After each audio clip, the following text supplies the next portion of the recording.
Ele não perguntou. Nós temos, acho que nós temos 3 tipos de briga. Não é guerra. Nós temos tipo de briga de brigar para ter, né? Para ensinar, para não falar mais contra parente. Para brigar de aldeia com aldeia. Nós temos briga para peito, para ter com mão. Essa não é guerra. Essa é para matar raiva, acabar com raiva. Depois fica bom.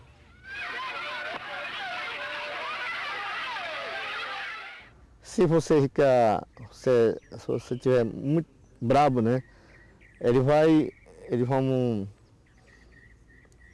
vão conversar. Olha, vocês querem brigar com burduna? Queremos.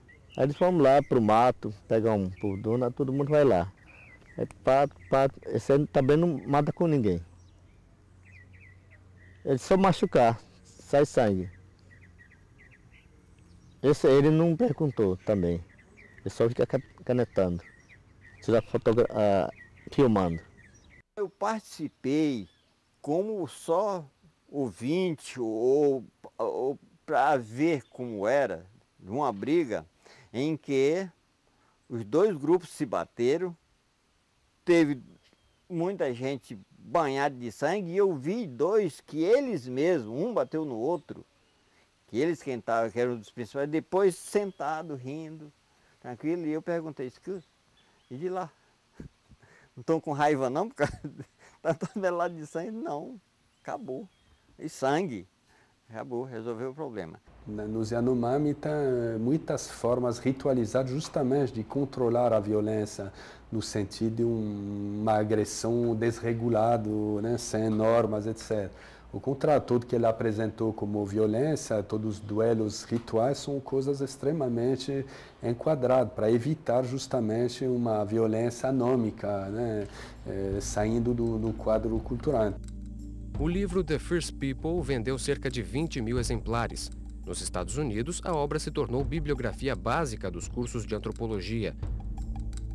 Em 88, Chagnon escreveu um polêmico artigo na revista científica Science, que foi usado como fonte por diversos jornais e publicações da época. Esse artigo que saiu em Science em 88, ele diz que 44% dos homens adultos Yanomami são matadores, né? Ou já mataram alguém, né? E isso, dentro da lógica, ou a pré-lógica da sociobiologia, é tomado como um índice de alta capacidade de reprodução. Por quê? Porque os matadores são ferozes, são fortes, são valentes, atraem a atenção das mulheres e, portanto, eles disseminam, né, os seus genes mais do que os outros, porque as mulheres são mais atraídas por eles. Esse é o argumento do Chagnon. O que o Chagnon também salientou é que a cultura Yanomama seria uma cultura que favoreceria a violência.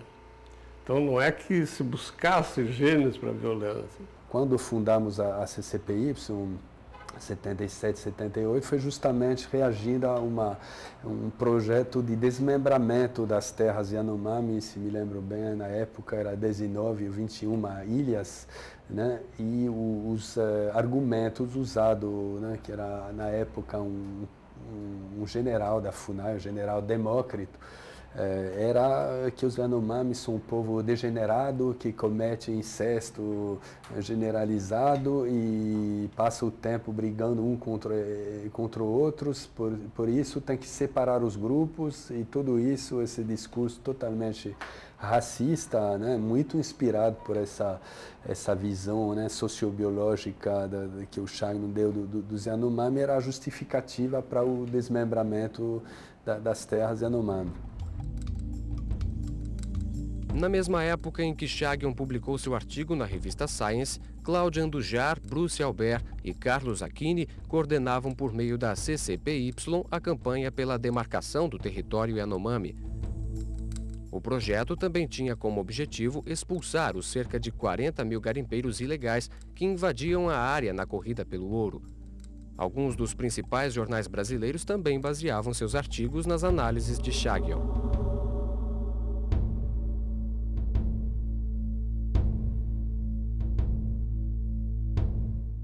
Aqui na região, e não só aqui, mas no Brasil, né, repetidas vezes ao longo dos anos foram usados os conceitos do Chagnon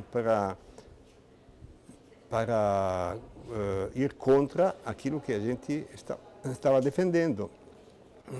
Para dizer por que reservar uma área grande para uma dúzia de Yanomami, né, que se matam entre eles, que são ferozes, que são assim perversos, de certa forma, tal coisa. Então, é uma coisa que era contra o interesse dos Yanomami mesmo. Né?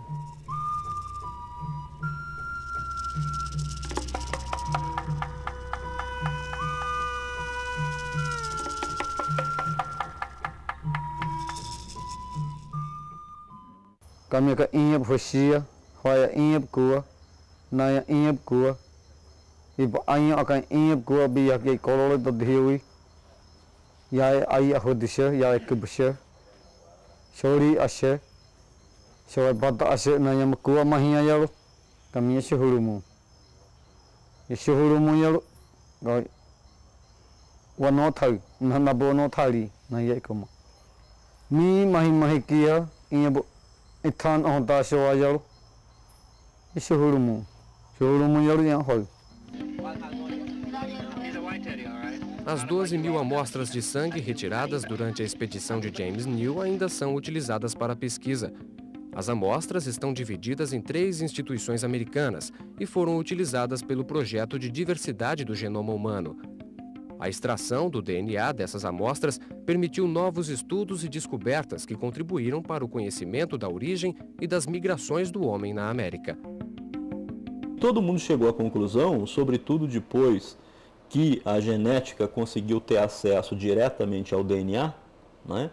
Que se nós estudássemos a diversidade das linhagens de DNA existentes hoje no planeta, em populações europeias, em populações africanas, em populações da Oceania, em populações americanas, né, nós teríamos uma grande chance, entre outras coisas, né, de responder uma das perguntas que é absolutamente primordial na nossa área, que é quando surgiu o homem moderno. A partir do começo dos anos 90, as técnicas laboratoriais evoluíram de tal maneira que eles permitem recuperar, por exemplo, glóbulos brancos nas amostras de sangue antigas, cujo o material foi mal separado e resta alguns glóbulos brancos e aparentemente se pode tirar DNA nuclear dessas amostras. O que eles fizeram, e eles fazem isso com uma técnica que se chama polymerase chain reaction, que é uma maneira de replicar ao infinito parcela de DNA. De modo que não somente extraíram material genético Yanomami, quanto estão reduplicando ele numa quantia infinita para distribuir a quem for interessado por fazer pesquisas. A técnica PCR permite aos cientistas recuperar o DNA de amostras de materiais arqueológicos e antropológicos raros, como é o caso do sangue Yanomami coletado pela equipe de James New. O DNA é a molécula do núcleo das células que contém os genes, que são os responsáveis pelas características dos indivíduos. Por meio da análise do DNA, os cientistas puderam estimar a época em que o homem povoou o continente americano e estudar o grau de parentesco entre as diversas populações nativas.